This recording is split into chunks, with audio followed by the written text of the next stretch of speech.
This is Pivot Perspectives with Chris O'Byrne, the show that takes you around the world to share interviews with some of the most successful and relevant people on the planet. Hear their stories and get the most important business lessons they've learned on their road to success, and get exclusive access on how to implement their success into your life and business. Pivot Perspectives is brought to you by the Strategic Advisor Board and your host, Chris O'Byrne. Hey, are you looking to scale your business from 5 figures to 6 figures or 6 figures to 7 figures? If you are, I have the perfect thing for you. What I want you to do today is I want you to go download a book. This book is going to take you through my 3-pillar system. It's 100% free. All you have to do is go to growfast.cash. I say again, go to growfast.cash, and you're going to be able to download my free international best-selling book, which is called Be Good, Be Brief, Be Gone. You can take that book. It's going to help you scale your business to the next level. Again, go download it. Be good, be brief, be gone. Growfast.cash. I say again, growfast.cash. Enjoy. Ted Wiard, thank you and welcome to the show. Thank you, Chris. Appreciate being here. Thanks for asking me. Absolutely. I'm going to start with a very easy question, and that's, how do you know Travis Hearn?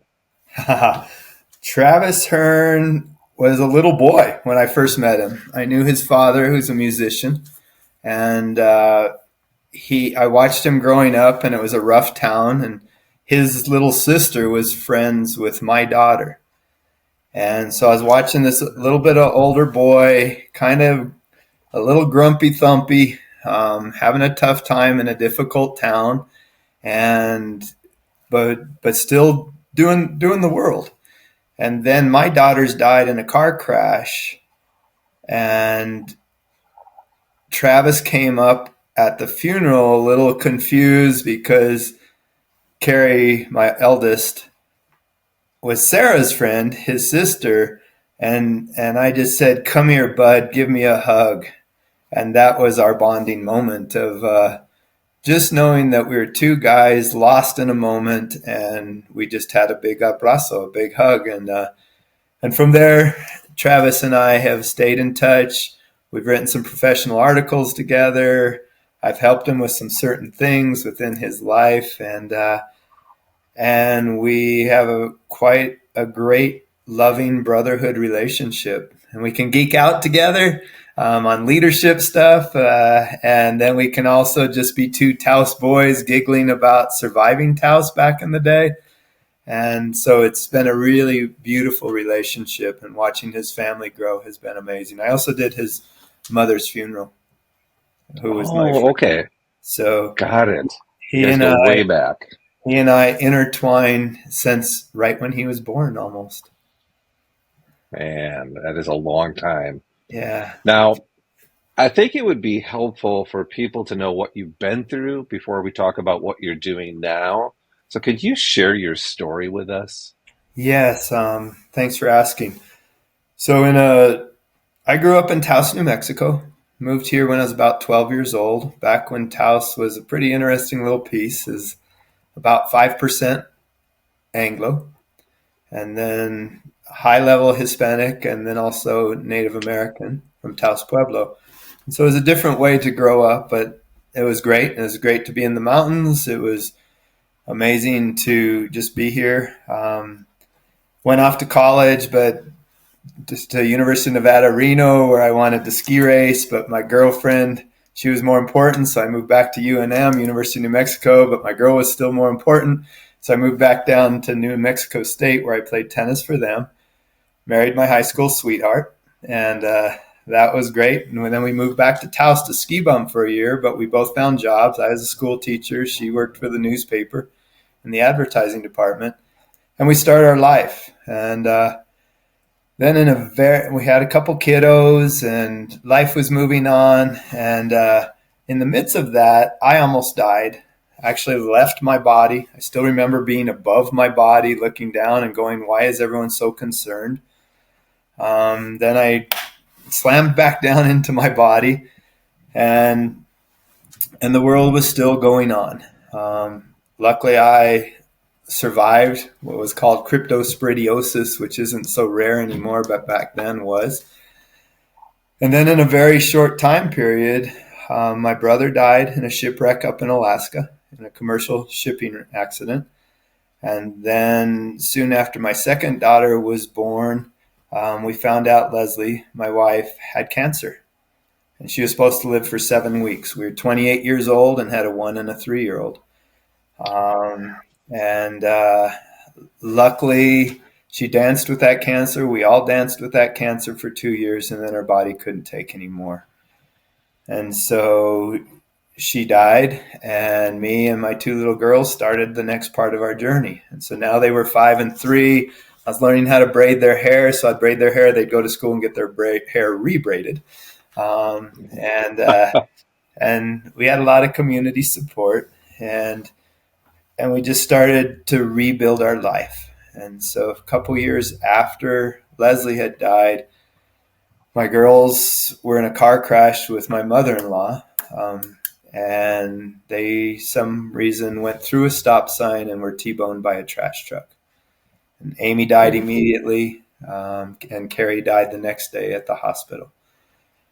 And then I was shattered. I was just totally destroyed. Decimated, I guess, is the best word I can think of. And I just wanted to die. I wanted to be with my family. I just really wanted to be with my girls. And so I left and started a journey and wandered around the world. Not because I was financially able to do that, but back then, and I don't know now, and I don't want to know, I knew you could have your credit cards cleared if you died. So since I planned to die, I didn't mind just having my credit card go. But luckily it helped save my life. I was in search for myself, and slowly, still in a lot of anguish, still a lot of pain, and just wanting to die, I checked myself into a treatment center for drugs and alcohol. And I didn't do either. But my drug of choice, called my girls, was gone, and I had no dealer, and I would have died for one more hit of them at that time. So luckily, I've worked at many treatment centers. So I also know when someone knocks on the door at a treatment center and then says they don't use drugs and alcohol, you say, "Come on in, you're minimizing and lying." And so luckily I was in, and those 30 days helped me rebuild my world. And so from there, I had this big question about God, spirituality, because I wasn't feeling too comfortable with how my life was going. So I went to ministerial school.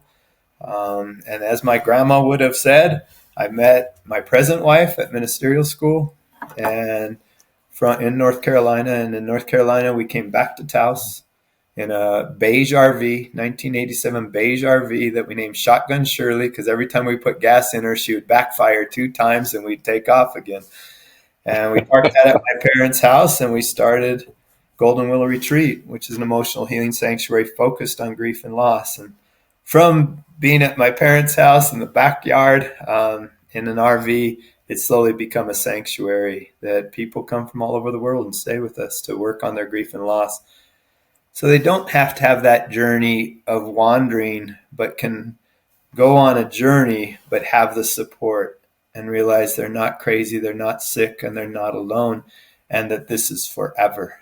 Grief is lifetime, but the anguish and the isolation and the wanting to die does not have to be forever. And there can be a whole resurrection of one's soul to be passionate about this world and life again. So there's a quick story of my 62 years. I appreciate that. So you and Leslie experienced a miscarriage. I'd like to know, how did that affect your relationship, and what did you learn about supporting each other through that grief? Leslie and I did have a miscarriage, and it was a shock to us, not just the miscarriage, but since we had grown up together, being in high school together, being from the same town, most of our life had been together, and meaning developmentally. As a therapist now, I can look at it very differently. And that was the first time we were on different pages. Luckily, we were in the same book. I had the loss of, yeah, we're going to have another kiddo. I'm so excited. Yeah, Papa Ted. And she had the loss of a relationship she was already in. And we could both tell they were different losses. They were both real. They were both valid. They both had grief. But it was the first time we weren't just walking on the same path, and we had to learn that quite often we walk our own path, and luckily we held hands in between those two paths. But it was quite a shock to our system to not just be doing completely 100% together. And that's where I really learned that grief is an individualized process that can be done as a family or a community, but there is an individualized piece about that. And luckily, we held hands through that to lead to, we were an incredible team through her cancer process. And I think the seeds of that, or the underpinnings of that, was that miscarriage. That we could do this in our individual way, but we were going to hold hands on our paths together. And so that ended up being such an incredible teaching that then gave us the trust to walk through her cancer. So after you lost your brother, then your wife, you must have thought you had about as much as you can handle. And then to lose your daughters and your mother-in-law in that car accident must have been almost unbearable. So could you share how that changed your life, and especially how you began to search for answers beyond this physical world? It radically changed my life, of course. My whole understanding of me. I definitely wasn't ready to go back teaching school in 8 days. There was no way I was going to go see a 9-year-old or a 6-year-old at school. And also, I wasn't even in my body. I was totally disassociated, which is natural. And what I found is that in that process of me no longer being, at that moment, feeling I was no longer a dad, I was no longer a husband, I was no longer a caregiver, I was no longer a school teacher. I decided to leave my home, so I was homeless. It did not mean I did not have shelter, but I did not have my home. I did not have my nest. I left house, so I left my community. All of those pieces left me so stripped and so naked of the different masks we wear within our life. I was fully, metaphorically naked, just my soul hanging on a string. And luckily in that process, I call them God shots. But I started to realize in that yearning to connect with my loved ones, I started to realize there were certain events, we'd call them phenomenons, that happened. It doesn't mean I saw colors. I didn't see, my girls didn't walk up to me. I didn't have those sort of phenomenons, but nature all of a sudden started showing me. And my best example was on Thanksgiving Day. I was in Australia in the Daintree rainforest. So it's Thanksgiving. I'm in a different country, which means it's not Thanksgiving. I don't feel much to be thankful for because I just have this craving to have my family back. And I'm walking on a trail in the Daintree rainforest, and 4 turkeys run across the trail. So it's Thanksgiving. All of a sudden, here's these turkeys. Kind of freaks me out. And so I run down the Daintree rainforest trail back to the car. I drive back down to Cairns, where I go to the library just to make sure that there's turkeys in the Daintree rainforest. Yes, there are.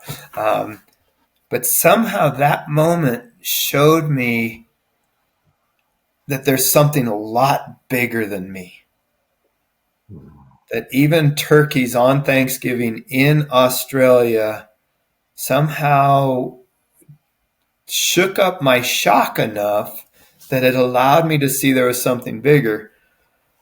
What was awesome about that, soon after that, I was out in the Great Barrier Reef snorkeling, and there was a big shark, not like scary, not like those TV shows. And I just watched it, and it was alone, and it kind of meandered back and forth like this. And so I could follow it, not in any extreme sport way. And I just watched how, in its way of being alone, but still totally connected, there was something that connected everything. And so between the turkey and the shark, I started to realize I'm going to start looking for God shots. And they started appearing quicker and quicker and quicker. And that's where I really started to realize that there was something a lot bigger than me, but my piece of the puzzle had to show up. That was my responsibility. And so I started searching for more and more God shots. In that, I was moving my loss and my craving for something physical. I started to move it to a metaphysical relationship. So something silly would happen, and I'd know that Amy was with me.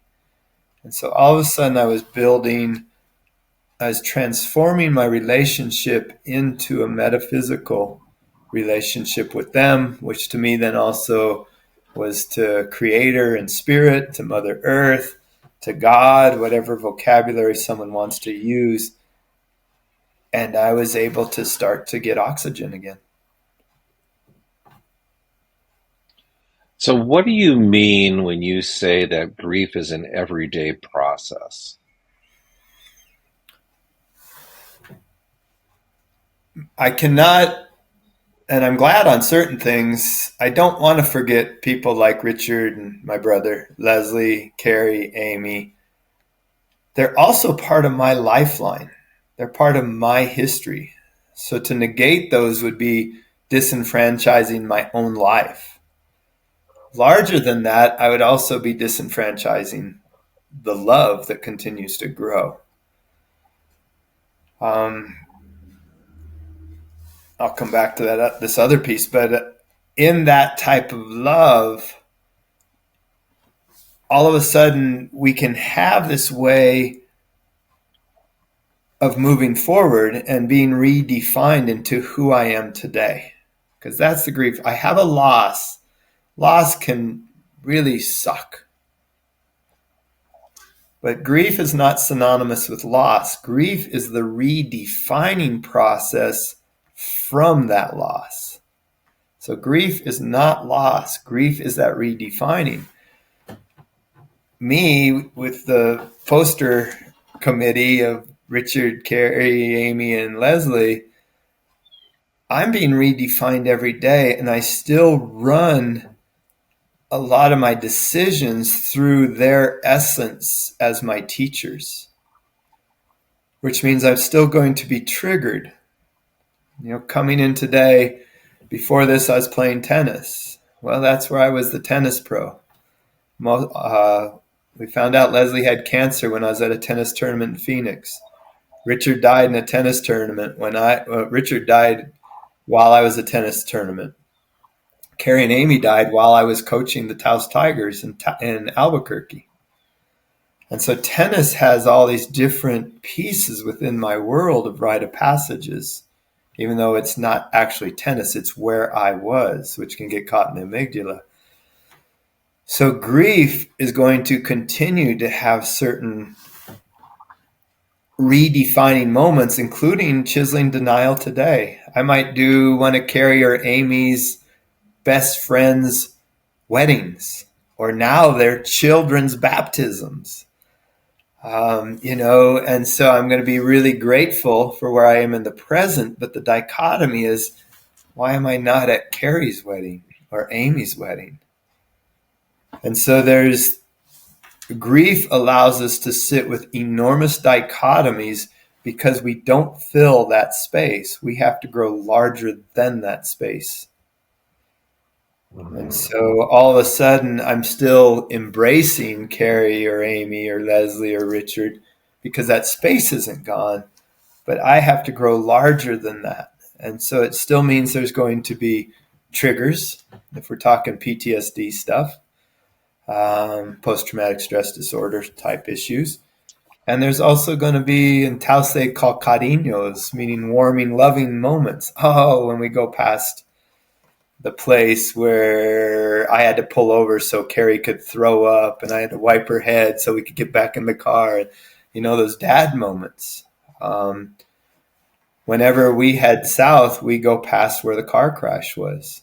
So most days I can go by there and ask them to give us white protective light as we drive south or north from that space. And other days I might get triggered back into the day of the accident. And so grief is that ongoing process of redefining to glean all the wisdom I can from the events in my life. I do want to say one piece. Those are all very loving. We also have losses in our life where maybe somebody has perpetrated our world. Abuse, sexual abuse, rape, being betrayed. Sometimes it still means I'm grieving from whatever was being redefined in that moment. So there I'm gleaning the wisdom, but I'm letting go of the story. I have a friend in Minnesota, and he says forgiveness is when we surrender that we can change the past. So when I let go of that, I can glean the wisdom. Maybe it changes my boundaries. Chris, pulling up and vetting you a little bit just to make sure I was supposed to interview with you, that's probably due to I want to make sure I'm safe for our retreat center, for me, for my family. And you're a good guy. And so here I am. And some of that is from wisdom from maybe when I've been betrayed in the past. So grief is an ongoing process of how do I glean the wisdom from the past, but not be confined and defined by the past, so I can be present to hopefully manifest an awesome future. Looking to grow your business beyond 5 figures, 6 figures, 7 figures plus? What I want you to do is go download this book.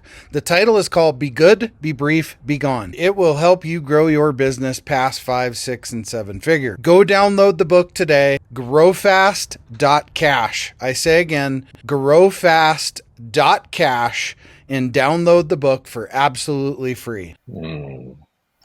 I appreciate that. That helps me put some things in perspective in my own life with my own losses. And well, that kind of leads me into this then. For someone who is feeling paralyzed by grief, how can they learn to grow from that and maybe even feel happy again? Yeah. And maybe happens. It's why I do my work. A little tangent for just a second. My largest vicarious grief is when I see someone who's staying the walking dead, meaning they are paralyzed from loss. And it breaks my heart because I know they don't have to be, not in any judging way. It breaks my heart because I have a clue of the anguish they're in. And so that's part of my passion for the work I do. I don't get to rescue anybody, but I can walk with somebody on their path. I think part of it is partially getting a few intellectual handholds for this computer, for our brain. And so just knowing I'm in a normal, natural healing process can help. If we had an amputation, we would be given time to first get to the hospital, get cleaned up, have surgery, go into recovery room, then go into rehab, and then slowly even get a prosthesis and bring our life into its new form. That is no different emotionally. We just disenfranchise it, so we're not naturally aware of that. To know, you use the word paralyzed, which would mean we're in trauma, which is different than grief. A big part of that is start to feel safe and to know that my brain is actually shutting down. And so luckily in the last decade, they've really learned our frontal lobe does shut down in the midst of trauma. And so I'm going to have high impulsivity. I'm going to have loss of short-term memory. I'm going to be hypersensitive. I'm going to be irritable. But my brain says that's forever. And then I feel crazy. And then I actually add more fuel to stay in that trauma state because my brain thinks I'm dying. And then it gets caught in that part of the brain that's fight, flight, freeze, fornicate, feast, or use. If I have the addiction viral chip, that will delay out the grief processes. Now, all those can be in healthy ways, maybe not the usage piece if I have addiction. But, there are times in my life we fight. You and I chose to get up this morning and be here today. That's actually a fight move. Sometimes we flight. If I had vetted you and gone, woo, I don't know about this Chris guy, maybe I would have decided I need to move away. Freeze is when fight and flight collide. Fornicate means my brain says I should make more of me. And feast, I think I'm going to die, so I need to eat a lot. Or anorexia or any of those. And so just to know that, I start to parent my brain, which means like mud on my face, I can finally scoot it away so I can have a little oxygen. Oh, this is normal. My brain's not quite working right. Parts of my pathways are shut down. How do I slowly get out of my limbic system back up to my prefrontal cortex? Just by saying that, I'm starting to be a conscious observer of myself, which buys me space. Grief work is actually being a conscious observer of myself. And then I can start to parent myself. And so the little kiddo in me that's freaking out all of a sudden has someone saying, I might do this wrong, but let's try this. And so that process of moving out of paralyzation and into action is an enormous miracle. And that's moving from trauma to grief. And now I can start to heal my wound rather than be caught in my wound. That's a long answer, Chris. I hope it went somewhere worthwhile. Yeah, it absolutely did. I was hoping for a longer answer. So tell me about Golden Willow Retreat. So me and my present wife, Marcella, I was a dean at a college in North Carolina, and she was an interior designer. And one day she said, "Are you ever going to do that grief thing, or is it a dream?" And so that's when we sold everything and headed back to Taos. And my whole passion was, on one level, is to have a place. Most people seem to go on a journey. And so we seem to, like in the book, The Alchemist, we seem to go on some sort of journey or do something. And so I wanted a place, unlike me, where you're supposed to be an addict, or you're supposed to be Catholic, or you're supposed to be Jewish, or you're supposed to have a retreat center where you could say, I have loss. And so people can do that journey to Golden Willow Retreat. And that was the whole idea, because then we could have a place where they're held. And that they could have enough safety to actually move out of trauma or out of whatever is perseverating in their brain at that time, enough safety to be able to look at themselves and start to heal and regain joy and realize happiness is the balance of joy and sorrow. And so in that balance, we have life again. Even though our brain wants homeostasis, that means we're dead. But that balance of joy and sorrow, and I could start bringing energy and passion back into my life. And so luckily, we arrived here with $314 and a funky RV, but over 25 years, we have an amazing sanctuary on 5 acres of land out in the middle of nowhere. And it is a retreat center. So it means people are arriving on their own. I did not want to have a treatment center, so people need to be sober. And have that opportunity to look and witness their entire life, including whatever loss brought them. And that was the holding. So me and 10, 12-year-olds built a chapel. We homeschooled them for a year, and we built the chapel out there. And that we did their entire 6th grade curriculum through the building of that chapel. And that chapel is a multi-faith, multi-spirituality, or none of the above chapel where someone can feel held, safe.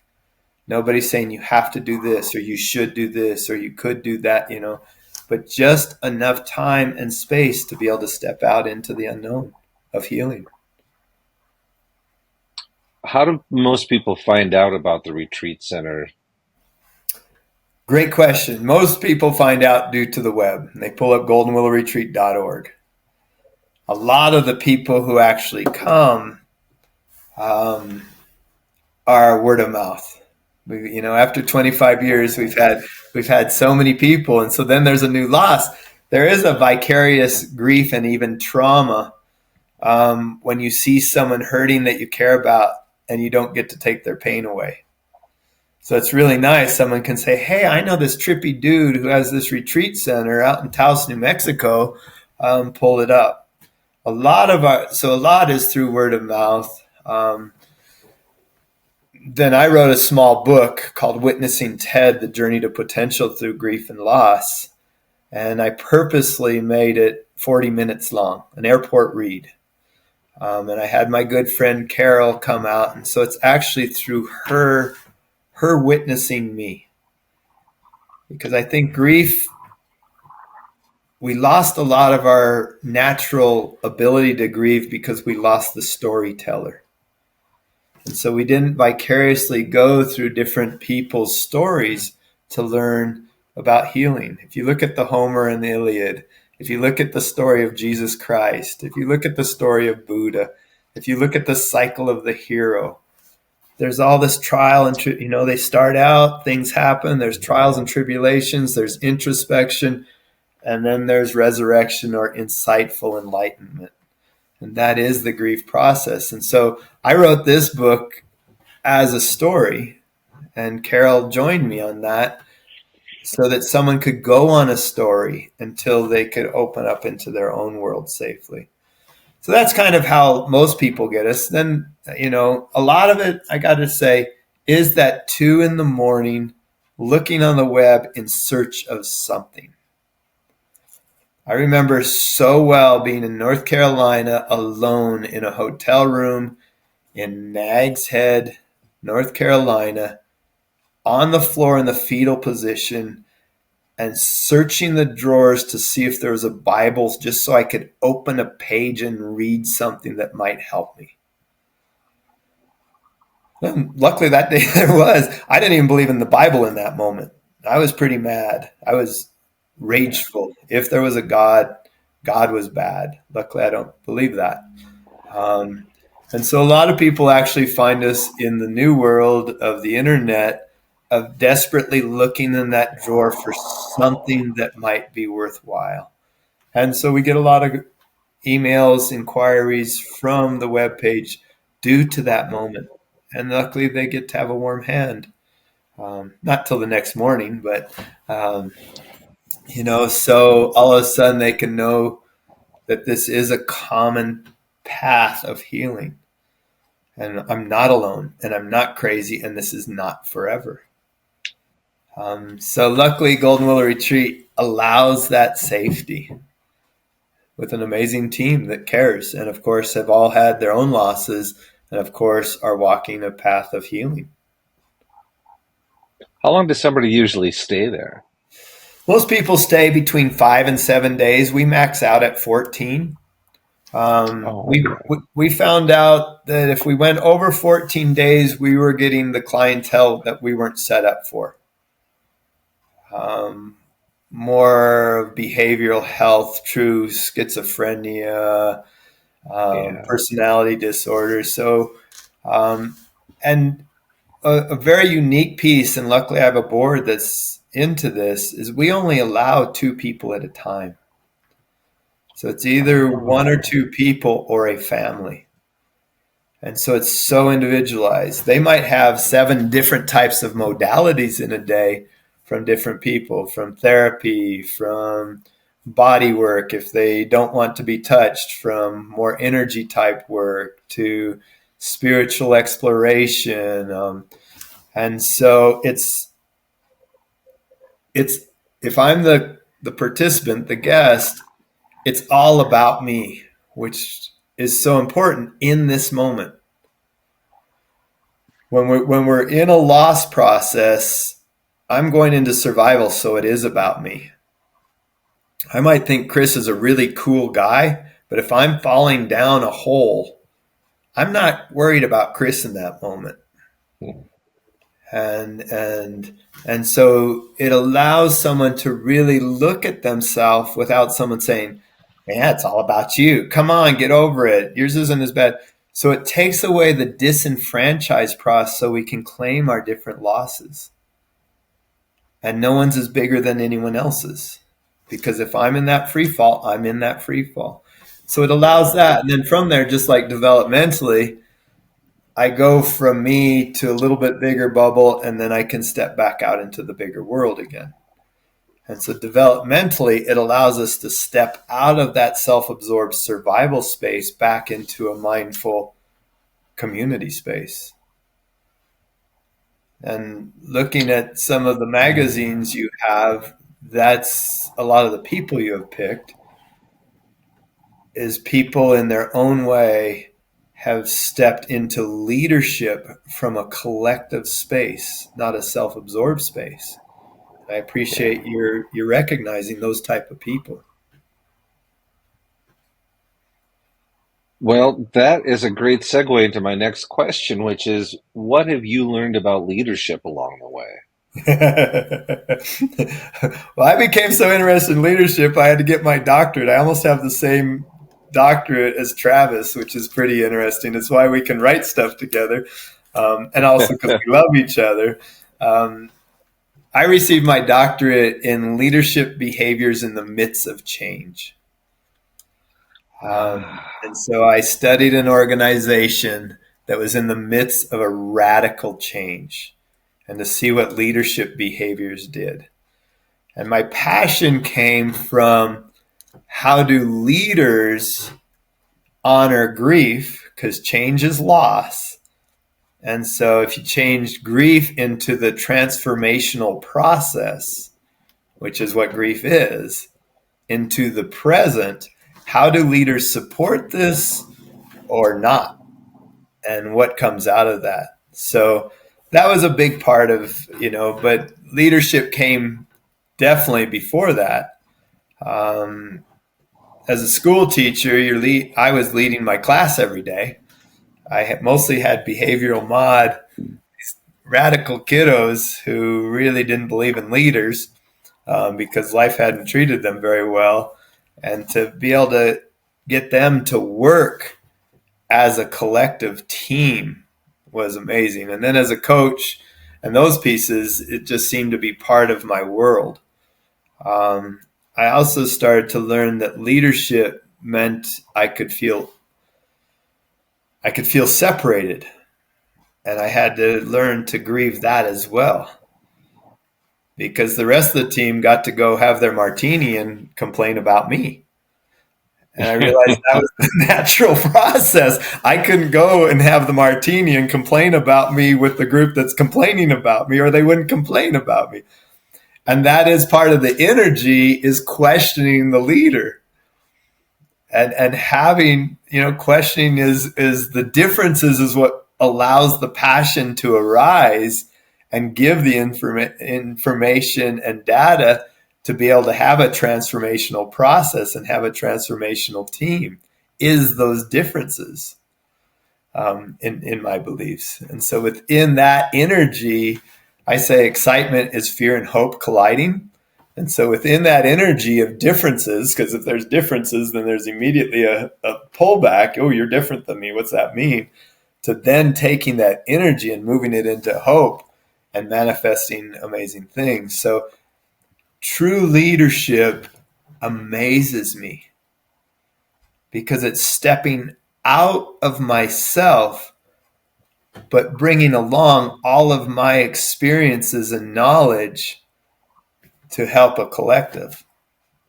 And so I just find that very spiritual for anyone who takes that spiritual path, which is different than dominating someone. I don't see domination as leadership.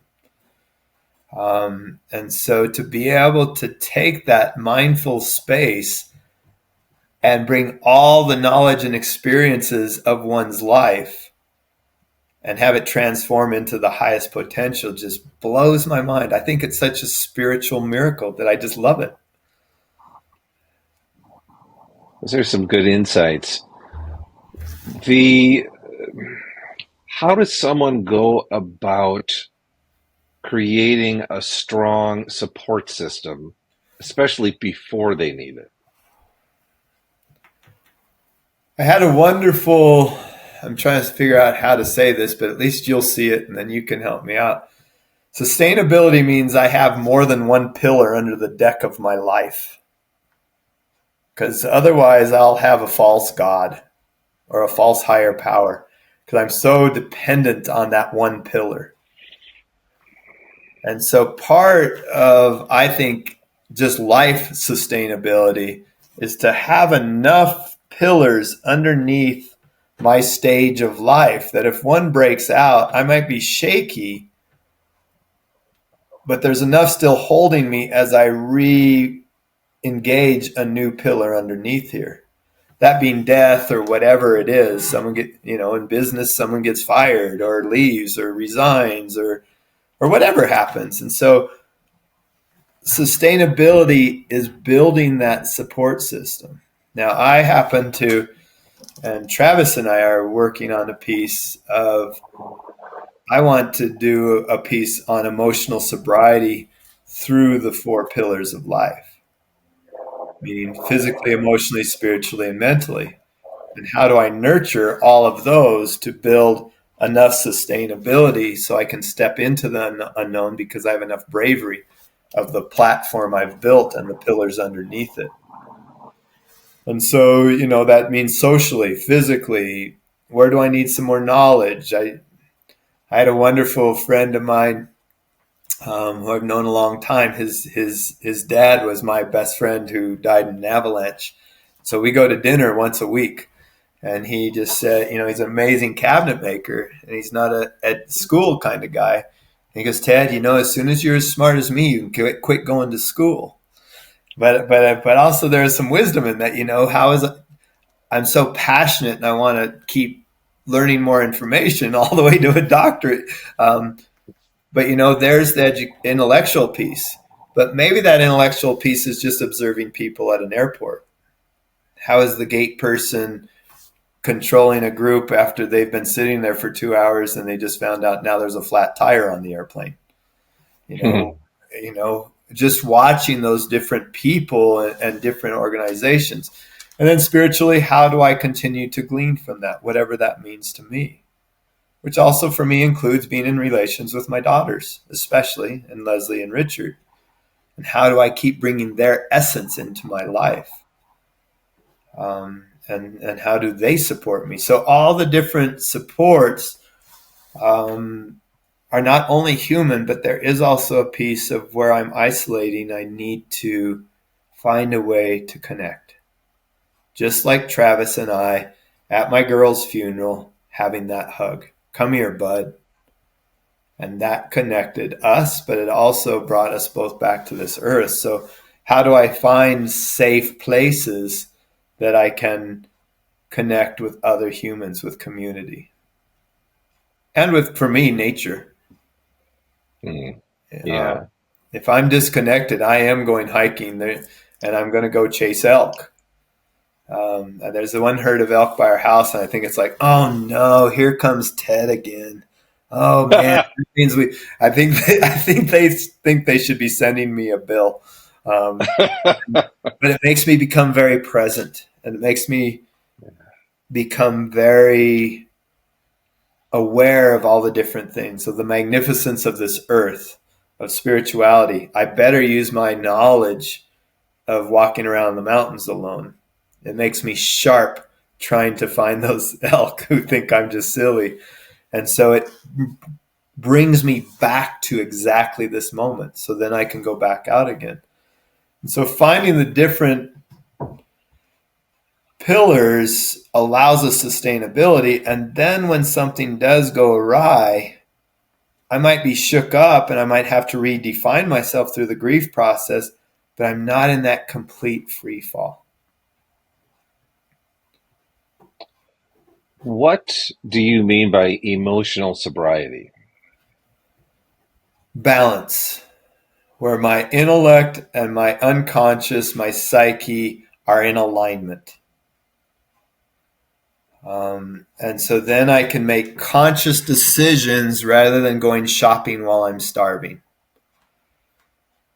And so antecedents, behaviors, consequences. So if I can have sober decisions, it might mean truly what we think about sobriety, substance abuse, but also I'm taking it a lot further. If I can have balance, I will be making decisions that lead to my behaviors that will lead to more often better consequences. Consequences, not punishments. Consequences, positive or negative. And so I think in today's world, it would be being present in what my intention is. And so then I have behaviors. Look, for me, a big piece of emotional sobriety is long-term rewards rather than instant gratification. Yeah, that's a good indicator. Well, what parting words of wisdom can you share? That's a good one. That gets me all humbled out.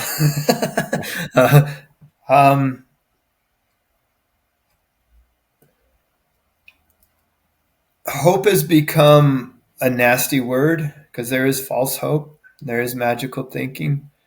But I do believe that no matter what situation I'm in or someone else is in, there can still be hope to improve that situation. And so even in my darkest moments, quality of life can still happen. I have to claim I'm in that position, and then I have a choice to empower myself to improve that position or seek to be rescued and blamed for being in that position. So I have to claim, my brain needs me to claim I've been victimized. And then from there, I can empower myself to step into my true, authentic potential, or I make a decision to be a victim where I am now recruiting to be rescued, which is different than support. My first empowerment quite often to move out of a dark situation like that is to ask for support, but that does not mean I'm asking to be rescued or defending why I'm a victim. Support is an act of bravery. And so I guess that from all that, a big piece is I see humility is actually the greatest strength and bravery by asking for support. And so in that humility, I actually step into my healing process. And I think we heal until we die, and then who knows what we do after that? I don't know, but it means I can continuously improve the quality of my life in this moment. And that gives me passion. Thank you. This was a spectacular interview. I really appreciate your time today. Thank you, Chris. I look forward to more time with you, especially since you know New Mexico. I do. I get through Taos quite often, actually. Well, that means you can, not everyone who comes to Golden Willow is sad. So if you need a bed and a shelter and want to come out and hang out at Golden Willow, let me know. Absolutely. Thank you. Yeah. Hey, we all want to scale our business. Hey, I have the answer for you today to help you do that. If you're looking to scale from 5, 6, even 7 figures and beyond, book called Be Good, Be Brief, Be Gone. I'm going to give it to you for free. All you have to do is type in growfast.cash. I say again, growfast.cash, and you can download the book for absolutely free. I hope the book helps you this year. Take your business to the next level. Again, go grab the book, growfast.cash. I say again, growfast.cash. I wish you the best and grow, scale, and win. Thanks for listening to Pivot Perspectives with your host, Chris O'Byrne. Please leave your feedback and visit strategicadvisorboard.com to get the latest and greatest business advice on the planet. Follow us on social media for updates, and we will see you on the next episode.